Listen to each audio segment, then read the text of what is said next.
Boa noite. Estamos aqui mais uma vez reunidos, hoje, dia 14 de dezembro de 2019, para a nossa palestra pública dessa semana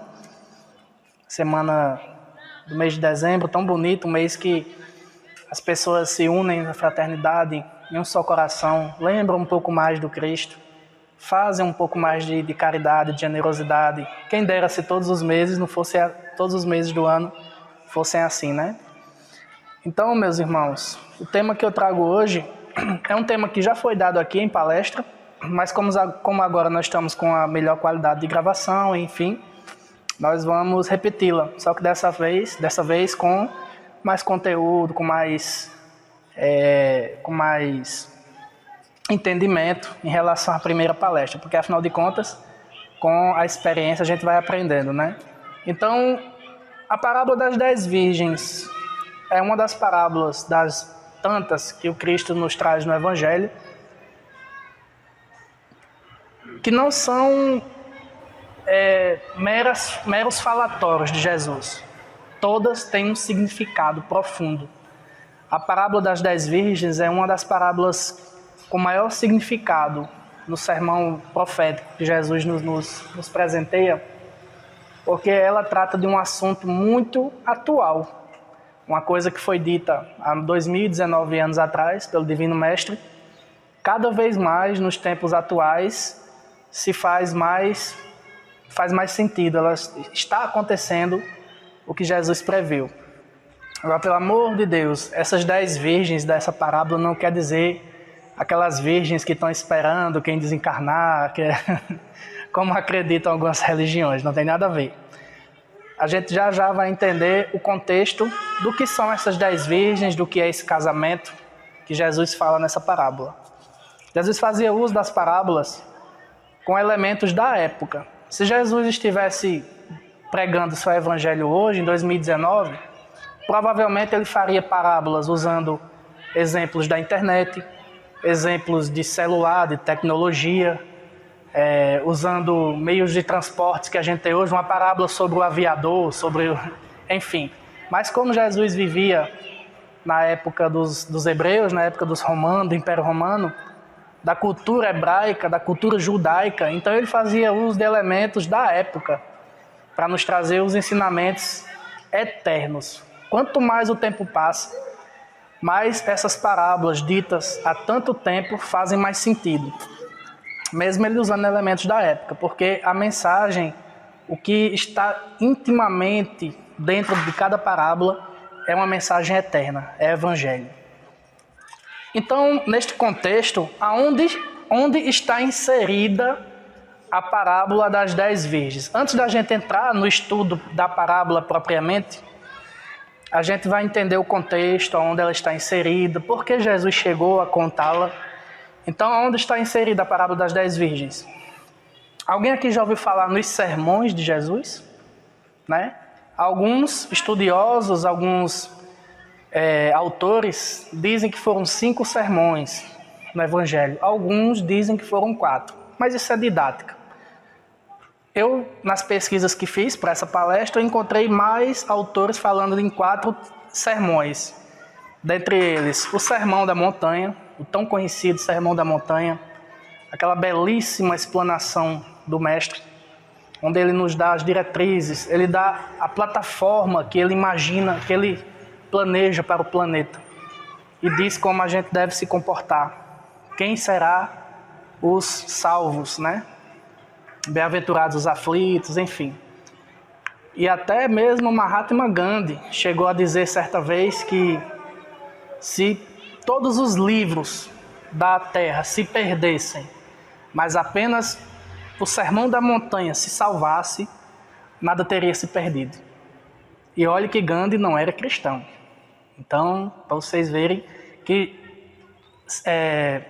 pessoas de outras religiões, de outras correntes religiosas, admiram o Sermão da Montanha, se brincar mais do que nós cristãos mesmo. A gente mal estuda o Sermão da Montanha.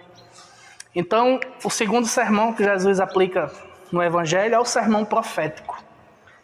Profético de profecia. Jesus faz previsões Ele dá esse sermão no Monte das Oliveiras aos apóstolos, onde ele trata diversos temas, e dentro do sermão profético está a parábola das 10 virgens. Outro sermão que ele dá é o do cenáculo, que é o da última ceia, aquela que a gente já conhece. E o sermão dos 8 ais, ai de vós, também é um sermão bem conhecido. Então a parábola das 10 virgens está no sermão profético, que nada mais é do que o princípio das dores. Jesus, conhecedor de uma forma perfeita do que é a lei do progresso universal, já sabia que, dado certo momento da humanidade futura, em relação à época dele, iniciaria o processo de amadurecimento da Terra, a fim de que ela se torne um mundo regenerado. Jesus, já conhecedor de tudo isso, lógico, é um Cristo, conhece tudo, é sabedor de forma perfeita de todos os mistérios do universo, já previa que a Terra iria passar pela transição que nós estamos passando hoje, de mundo de provas e expiações para mundo de regeneração. E ele sabia ele sabe o que acontece em momentos como esse. Porque, naturalmente, ele conhece muito mais do que nós, já viveu muito mais do que nós, experiências. Sabe que isso é uma lei que acontece em todo o universo da criação divina, que sempre, quando vai haver uma mudança, há uma agitação. Eu costumo sempre usar o exemplo do apartamento. Você mora no apartamento, vai se mudar para o apartamento de cima. O que acontece durante a mudança? Uma bagunça, né? Você vai ter que desmontar tudo, desarrumar tudo, encaixotar a poeira para subir para o apartamento de cima. Então, sempre que vai haver uma subida, uma mudança de patamar, existe uma espécie de caos. Mas nós sabemos que não é um caos descontrolado. Tudo está sobre as égide do nosso Divino Mestre. Então é um discurso narrado por Jesus referente à fase de transição e ao futuro do planeta. Mas o que é a parábola das 10 virgens? Né? A gente chega já lá. Lá em Mateus 24, quando Jesus começa o sermão profético, ele inicia dessa forma. É muito importante a gente saber o contexto de como vem o andamento do evangelho até chegar na parábola, para a gente entender ela de uma forma melhor. Então, antes da parábola, Jesus diz, está em Mateus capítulo 24. E quando Jesus ia saindo do templo, aproximaram-se dele os seus discípulos para lhe mostrar a estrutura do templo. Jesus, porém, lhes disse, não vedes tudo isso? Em verdade vos digo que não ficará aqui pedra sobre pedra que não seja derrubada. E, estando assentado no Monte das Oliveiras, chegaram-se a ele os seus discípulos em particular, dizendo, diz-nos quando serão essas coisas e que sinal haverá da tua vinda e do fim do mundo. Era o pensamento deles, que eu acredito que ainda é o pensamento de muita gente hoje, né? Fim do mundo, enfim. Que a gente sabe, e mais na frente vamos ver que não haverá fim do mundo enquanto a gente estiver aqui, né? E Jesus respondendo, disse-lhes, acautelai-vos, que ninguém vos engane, porque muitos virão em meu nome dizendo, eu sou o Cristo, e enganarão a muitos. E ouvireis de guerras e de rumores de guerras. Olhai, não vos assusteis, porque é mister que isso tudo aconteça. Mas ainda não é o fim. Porquanto se levantará nação contra nação e reino contra reino. E haverá fomes e pestes e terremotos em vários lugares. Mas todas essas coisas são o princípio das dores. É o princípio. Então, vos hão de entregar para serdes atormentados e matar-vos-ão. E sereis odiados de todas as gentes por causa de meu nome. Nesse tempo, muitos serão escandalizados e trair-se-ão uns aos outros. E uns aos outros se aborrecerão. E surgirão muitos falsos profetas e enganarão a muitos. E por se multiplicar a iniquidade, o amor de muitos se esfriará. Mas aquele que perseverar até o fim será salvo. E este evangelho do reino será pregado em todo o mundo, em testemunho a todas as gentes, e então virá o fim. De arrepiar, né? Quem estava na hora, eu acho que pensou, minha Nossa Senhora, que negócio é esse? A coisa vai ser feia. Então Jesus continua, né? Isso aqui foi só para a gente entender o contexto do que Jesus vinha falando ao dar a parábola, né? E ele prossegue com a parábola do servo, da figueira, a parábola dos talentos. Então, por que o sermão profético fala da transição planetária? A gente pode dividir didaticamente o sermão profético em 4 partes. As mudanças, que Jesus já previu nessa fala que a gente fez agora. Os sinais dos tempos também, e aparecerão muitos falsos cristos e falsos profetas. São sinais de que estaremos em transição. Ele nos faz recomendações, parábola dos talentos. Ele também nos diz quais são as nossas obrigações, que é onde está a parábola das 10 virgens. O que a parábola das 10 virgens vai nos orientar como obrigação? A sermos prudentes, a sermos benevolentes, a amarmos, a praticarmos a caridade. Só assim nós seremos salvos. Eu sempre gosto de botar salvos entre aspas, porque nós sabemos que no Espiritismo não existe salvação e glória eterna. Existe amadurecimento, passagem de um patamar para outro, evolução, né? Então, entrando no estudo da parábola em si, vamos entender agora o que eram as bodas, o que era um casamento da época, né? Porque Jesus faz uso de um elemento da época que era o casamento judaico. O casamento naquela época a festa durava 7 dias, né? Muito importante a gente guardar isso. E existiam alguns rituais na época, assim como existe até hoje. Se a gente for assistir um casamento hoje na igreja, vai ter a entrada dos padrinhos, a entrada dos noivos, toca aquela música, né? Enfim, a bênção das alianças, são rituais. E na época, os judeus também tinham os rituais deles. Dentre eles, um desses rituais era a noiva esperava a primeira visita do noivo em sua casa, na companhia das virgens. Então estava lá a noiva com as 10 virgens, que na verdade esse nome virgem não significa que aquelas mulheres nunca tenham tido relações. Eram mulheres escolhidas, amigas, gente da comunidade, mulheres judias, logicamente, que simbolizavam essas virgens. Porque lá em Oséias, no Velho Testamento, o profeta fala da simbologia que gira em torno dessa palavra virgens, né? Então, logo após, todo o grupo ia para a casa do noivo. Então tá aqui, a noiva está aqui na casa dela, com as 10 virgens, e dado certo momento elas saem numa mini procissão em direção à casa do noivo. E ao adentrar, inicia-se a comemoração em si. Então esse era um casamento, de forma resumida, o casamento dos judeus na época. E agora vamos ler a parábola. E diz Jesus: então o reino dos céus é semelhante a... Se a gente for prestar atenção, Jesus sempre começa as parábolas com essas palavras. O reino dos céus é semelhante a... Então o reino de Deus será como... Ele sempre faz essa comparação. Então o reino dos céus será semelhante a 10 virgens que, tomando suas lâmpadas, saíram ao encontro do esposo, do noivo, né? E 5 delas eram prudentes e 5 tolas. As tolas, tomando suas lâmpadas, não levaram óleo consigo. Lógico, as lâmpadas, como a gente usa hoje os lampiões de querosene, né, elas só acendem com combustível. Então essas lâmpadas que essas virgens levavam, tinha que ter o azeite, o óleo, para fazer a chama. E 5 delas levaram óleo e a lâmpada. E 5 delas levou apenas a lâmpada, não levou o óleo.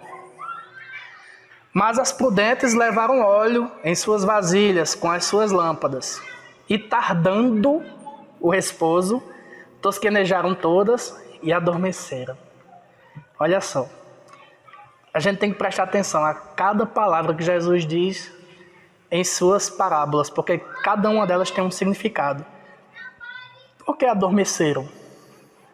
O que Jesus disse agora há pouco, ali no início do sermão profético. E, por se multiplicar a iniquidade, o amor de muitos esfriará. O amor hoje na terra está adormecido? Está. Ele começa a despertar aos poucos, mas ainda está adormecido. Mas, à meia-noite, ouviu-se um clamor. Aí vem o esposo, sai-lhe ao encontro. Então todas aquelas virgens se levantaram, olha só, estavam adormecidas, se levantaram e prepararam suas lâmpadas. E as tolas disseram às prudentes: dai-nos o vosso óleo, porque as nossas lâmpadas se apagam. Mas as prudentes responderam, dizendo: de modo algum, talvez não seja suficiente para nós e para vós. Ide e comprai o vosso óleo. E tendo elas ido comprá-lo, chegou o noivo. E as que estavam preparadas entraram com ele para as bodas, e fechou-se a porta. E depois chegaram também as outras virgens, dizendo: Senhor, Senhor, abre-nos. E ele respondendo disse: em verdade vos digo que não as conheço. Vigiai, pois, porque não sabeis o dia nem a hora em que o Filho do Homem há de vir. Essa é a parábola. Vamos agora começar a interpretá-la à luz da doutrina espírita. Porque o Evangelho é passível de diversas interpretações. Por isso existem as religiões. Cada uma interpreta de uma forma e cria a sua base teológica. A interpretação espírita, como a gente já iniciou a falar, é em relação à transição planetária. A parábola das 10 virgens, Jesus está nos alertando que haveria uma transição, que haveria um momento em que haveria uma mudança, de alguma forma, na estrutura moral e intelectual da Terra. Então, vamos analisar os símbolos. Emmanuel, no livro Consolador, porque nenhuma interpretação que eu trago aqui para vocês vai sair da minha cabeça.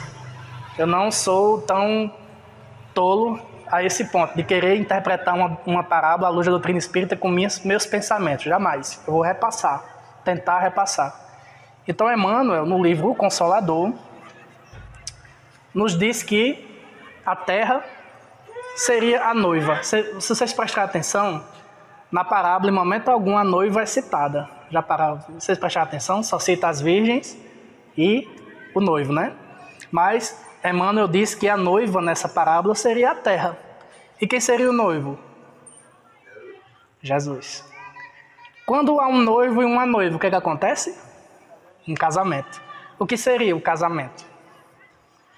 Interpretação de Emmanuel. O casamento será o dia que a humanidade vai absorver o Evangelho em sua total pureza. Chegará o dia do casamento da humanidade com a mensagem imperecível do Evangelho do amor de Deus, trazida a nós pelo Divino Mestre.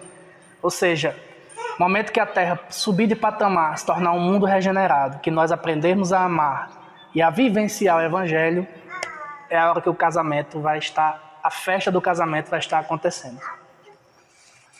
Será um período da humanidade totalmente evangelizada. Um dia todos vão se amar, haverá fraternidade. É até difícil a gente imaginar a Terra assim, mas vai ser assim. Porque a lei do progresso, ela não pede contas a ninguém, ela vai acontecendo, é inexorável. Ela não pede licença aos habitantes do planeta se ela pode acontecer, ela vai acontecer. Então um dia a Terra se tornará este mundo aqui. Fraternidade, caridade, perdão total, não haverá mais guerras, não haverá mais conflitos. A convivência de todos será absolutamente pacífica. Não haverá exploração de classes sobre outras, né? Não haverá necessitados. Por quê? Porque todos se ajudarão. Como a gente acabou de falar, haverá fraternidade em todo o planeta. Esse momento será o momento do casamento entre a noiva e o noivo, Jesus e a Terra. O Evangelho vai dominar todo o planeta. A Terra vai atingir um novo patamar na escala dos mundos. Alguém lembra aqui do Evangelho segundo o Espiritismo, na introdução, quando Kardec divide todos os planetas do universo em 5 categorias: primitivos, provas e expiações, regenerados, ditosos e celestes ou divinos. Sempre de um patamar para outro há uma transição. Nós estamos nessa aqui, na transição de mundo de provas e expiações para mundo de regeneração. E toda transição é dolorosa, como a gente já viu. Por isso que agora está acontecendo tanto suicídio, por isso que agora está acontecendo tanta depressão, tanto Alzheimer, tanta loucura. Se a gente for prestar atenção, o que há de pessoas lunáticas que perdem o senso de si. Se a gente andar um pouquinho aqui na nossa cidade, aqui no centro da cidade, durante o dia você vai ver um monte deles perambulando. Então, Isso são sinais da transição planetária. Por quê? O progresso chegou a tal ponto que exige que nós avancemos de patamar, que nós nos espiritualizemos. Mas as 10 virgens, 5 tinham a lâmpada e o óleo, e 5 tinham só a lâmpada, mas esqueceram de levar o óleo. Por que Jesus fala de uma meia-noite no meio da parábola? O que vocês acham? Então, à meia-noite, né, ele não diz? À meia-noite, como é que está o ambiente? Escuro. Quando se está escuro, do que nós estamos precisando? De luz. Então, meus amigos, meus irmãos, chegou a hora de fazermos a luz. Brilhai a vossa luz, Jesus nos pede. E as 5 tolas pedem, né? Dai-nos o vosso óleo. E as outras respondem, de modo algum, talvez não seja o suficiente para nós e para vós. Ide e comprai o vosso óleo. Num primeiro momento, quando a gente lê essa passagem da parábola, a gente está vendo aqui uma espécie de egoísmo, né? Elas foram egoístas, porque elas não dividiram, né, o óleo com as 5 imprudentes. Mas não se trata de egoísmo. O que Jesus quis nos ensinar aqui é que ninguém evolui por ninguém. A evolução é uma caminhada individual. Ninguém vai poder, nem o próprio Cristo, quando esteve na Terra, ele até tem poder para isso, né? Mas ele não quer infringir o seu livre-arbítrio, ele não quer infringir a sua caminhada. Por mais que um espírito ame, por mais que ele seja repleto de amor, ele vai respeitar o seu progresso, da forma que você o leva, né? Então ninguém vai evoluir por ninguém, é uma caminhada sozinha, entre você e você mesmo. É um processo individual, por isso que as virgens com óleo não repartem, porque evolução não se divide, né? Cada um é responsável pelos seus próprios atos, como o próprio Cristo nos diz, nos ensina no Evangelho, a cada um segundo suas obras, né? Porque, meus amigos, se a gente estiver dependendo da luz dos outros para seguir adiante, nesse mundo de hoje, de transição, então a gente tem que ligar o sinal de alerta. Porque o que a gente mais vê hoje é criaturas seguindo outros seres humanos. Hoje, se você prestar atenção, tem guru para tudo. Guru para moda, guru para comida. Você vai na internet, por exemplo, em busca de tendências, o que as pessoas estão falando. Olha, fulano disse uma coisa ontem no programa que é verdade. Cicrano está ensinando no livro dele que a gente deve... Então, o que mais tem hoje é a gente pedindo emprestado o azeite do outro, o óleo do outro. Só existe um guru na Terra, que é Jesus. Somente os ensinos dele é que nos faz prosseguir da maneira correta em direção ao Pai. A gente precisa ter luz própria. Nosso coração, nesses tempos de hoje, deve ser uma chama viva. Os momentos mais difíceis da nossa vida, os momentos mais difíceis da sua vida, você vai passar sozinho. Lógico, com Deus ao nosso redor, mas vai passar sozinho, porque, como a gente já falou, a evolução é individual. E é necessário, nos dias de hoje, que a gente acenda a nossa lâmpada em nós mesmos. E como é que se acende a lâmpada para a gente atravessar esse período de transição e não ser reprovado, como a gente vai ver já já? Espiritualizando-se. A gente tem que se desligar da matéria. Quem lembra da outra palestra, a escala espírita?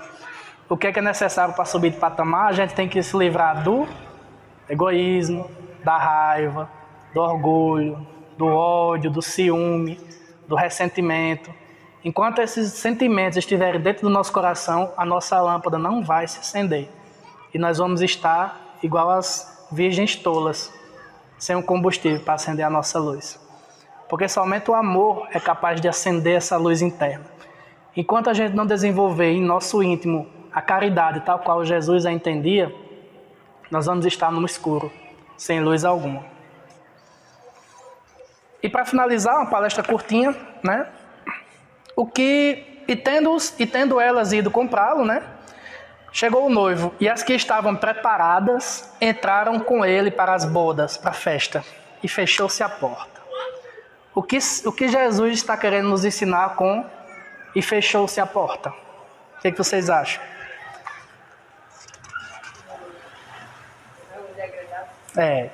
Justamente, porque aqui no livro A Caminho da Luz, no capítulo 3, eu achei aqui um trechozinho para a gente refletir o que seria esse fechamento da porta.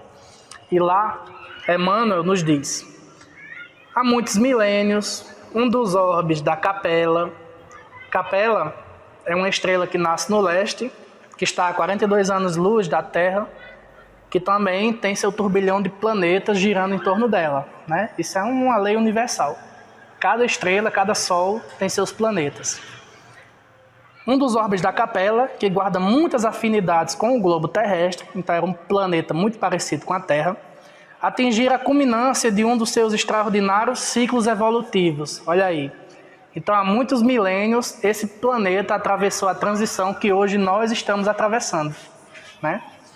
As lutas finais de um longo aperfeiçoamento estavam delineadas, como ora acontece convosco, relativamente às transições esperadas no século XX, neste crepúsculo de civilização. Alguns milhões de espíritos rebeldes lá existiam, no caminho da evolução geral, dificultando a consolidação das penosas conquistas daqueles povos cheios de piedades e virtudes. Mas uma ação de saneamento geral os alijaria daquela humanidade que fizera jus à concórdia perpétua para a edificação dos seus elevados trabalhos. Vamos traduzir, que Emmanuel é... Em outras palavras, aquele mundo chegou à transição para mundo de regeneração e os espíritos rebeldes à lei de Deus foram degradados. Eles já não tinham mais autorização de encarnar nesse planeta, porque já não os comportava. Aquele mundo já merecia viver em paz, já merecia iniciar o seu processo de redenção. Mas aí, esses espíritos que foram degradados vão ser condenados ao fogo eterno do inferno? Não. Né? A gente sabe por quê, né? Mais para frente a gente vai refletir sobre isso. E continua o benfeitor. As grandes comunidades espirituais, diretoras dos cosmos, os cristos, né? Os espíritos que trabalham na obra divina, deliberam então localizar aquelas entidades que se tornaram pertinazes no crime aqui na Terra longínqua, onde aprenderiam a realizar na dor e nos trabalhos penosos do seu ambiente as grandes conquistas do coração e impulsionando simultaneamente o progresso dos seus irmãos inferiores. Continuando esse capítulo, Emmanuel vai nos revelar que esses espíritos que vieram desse mundo da Capela, da estrela da Capela, encarnaram na Terra como os egípcios, os árias, os hindus e os hebreus. As 4 grandes raças que ele chama de raças adâmicas, né? Que vem da palavra, vem de Adão, né? E aconteceu isso, que Emmanuel disse aqui, que eles trouxeram o conhecimento que eles tinham de lá, a evolução intelectual, e na dor e nos trabalhos penosos do seu ambiente, as grandes conquistas do coração. Eles também trouxeram conhecimentos à humanidade, aprenderam na dor muitas lições. Até hoje ainda existem capelinos entre nós. Muitos ainda não conseguiram voltar, mas a grande maioria já voltou para aquele mundo deles. Um dos capelinos era Moisés. Por isso que nas reminiscências espirituais dele, ele nos traz a lenda do paraíso perdido, né? O fim da aliança, como ele chama lá no livro Gênesis, entre Deus e Adão, que, enfim, aquela simbologia toda. Então essas reminiscências, esse paraíso perdido, essa saudade que eles tinham do mundo que eles perderam, esteve sempre presente na encarnação dele, nas encarnações deles aqui entre nós, né? E para validar isso que Emmanuel falou, na verdade Emmanuel veio depois de Kardec, não, para validar dentro aqui da palestra isso que Emmanuel falou, livro A Gênese, capítulo 18, quando Kardec trata num capítulo chamado São Chegados os Tempos. No item 20, agora isso aqui é muito interessante. Você lembra que nós estamos refletindo sobre o fechamento da porta, né? Kardec diz: a geração que desaparece levará consigo seus erros e prejuízos. Opa! O que Kardec quis dizer aqui? Que também vai haver um degredo na Terra? Sim, já está havendo. Divaldo Franco, no livro Transição Planetária, fala que a partir de certo ano, ele não especifica, alguns falam que é o ano 2000, alguns espíritos que ainda gostam de fazer o mal já não estão mais sendo autorizados a encarnar na Terra. E pelo contrário, estão vindo, segundo Divaldo também nesse livro, que se eu não me engano é de Manuel Filomeno de Miranda, né, que é o espírito que Divaldo psicografa, ele diz que em torno de 200 mil espíritos que vêm de esferas superiores, mundos ditosos, mundos regenerados, estão encarnando na Terra em missão, a fim de nos fazer subir de patamar, a fim de nos ajudar a passar por esse período de transição. Por isso que as crianças de hoje em dia, a grande maioria, a gente percebe essa mudança de comportamento em relação às crianças das outras gerações. Crianças que já sabem mexer em celular, que já mexem em computador, que dão até lições de moral nos pais. Quando vê os pais brigando, vão tentar apaziguar, trazem uma mensagem de paz naquele momento de desunião. Então são espíritos evoluídos que estão na música, nas artes, eles estão encarnando.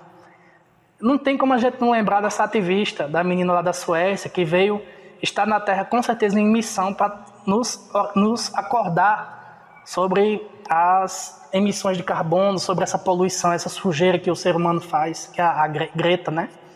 Então, são espíritos que estão encarnando em missão para nos ajudar a evoluir, né? O que a gente disse ainda agora, ninguém evolui por ninguém. Você não pode emprestar o azeite para o seu irmão, mas você pode iluminar, não pode? Nós podemos iluminar o caminho do nosso irmão? Podemos, para facilitar a vida dele, mas você jamais vai poder fazer brilhar a luz dele. Você pode ajudar iluminando. Então Kardec continua. A geração que surge, retemperada em fonte mais pura, imbuída de ideias mais sãs, imprimirá ao mundo ascensional movimento no sentido do progresso moral que assinalará a nova fase da evolução humana. Gente, isso aqui é 1868. Esse homem já falava isso. Baseado nas palavras de Jesus, em parábolas como essa das 10 virgens. Ele interpretou dessa forma.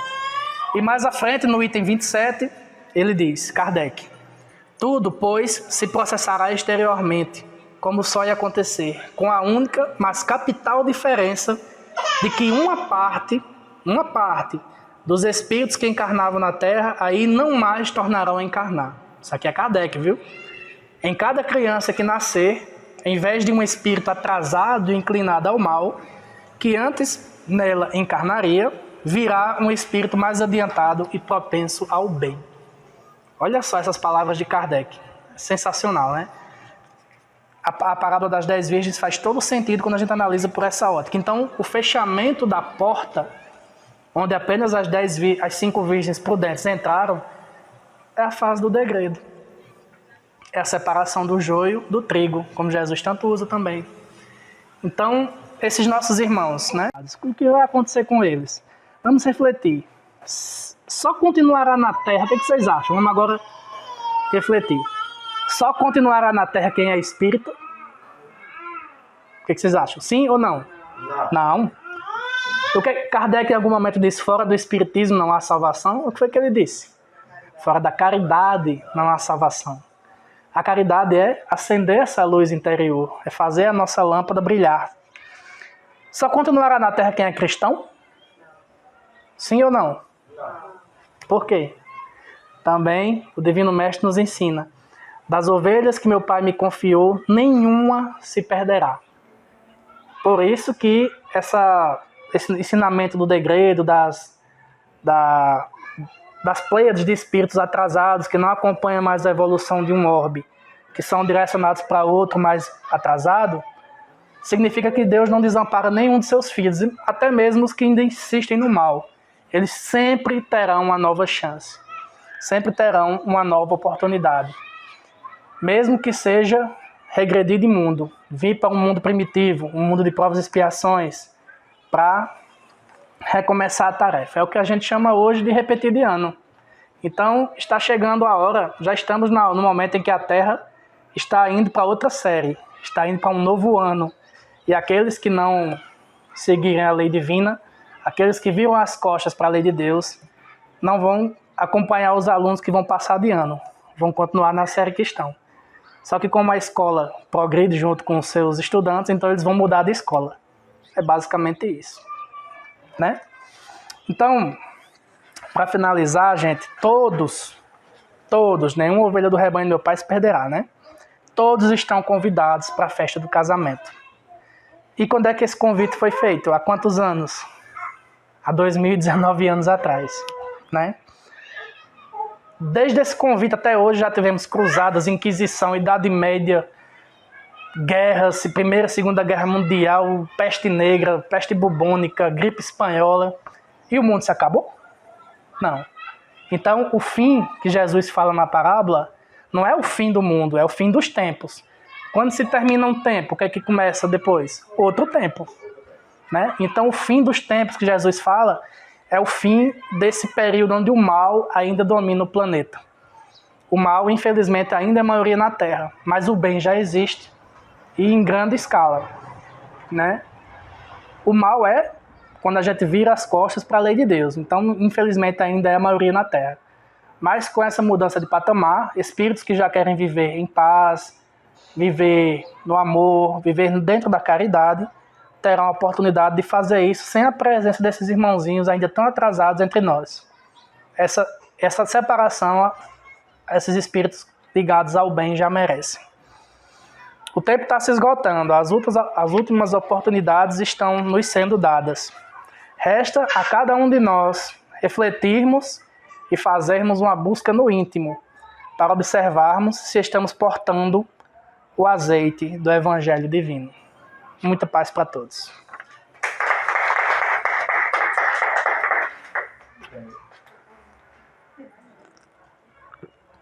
Agora sim, temos a parábola das 10 virgens bem gravada, né? Não, juro, como eu não assisti. Porque eu tinha medo de contaminar. Rapaz, você quer fazer a prece final?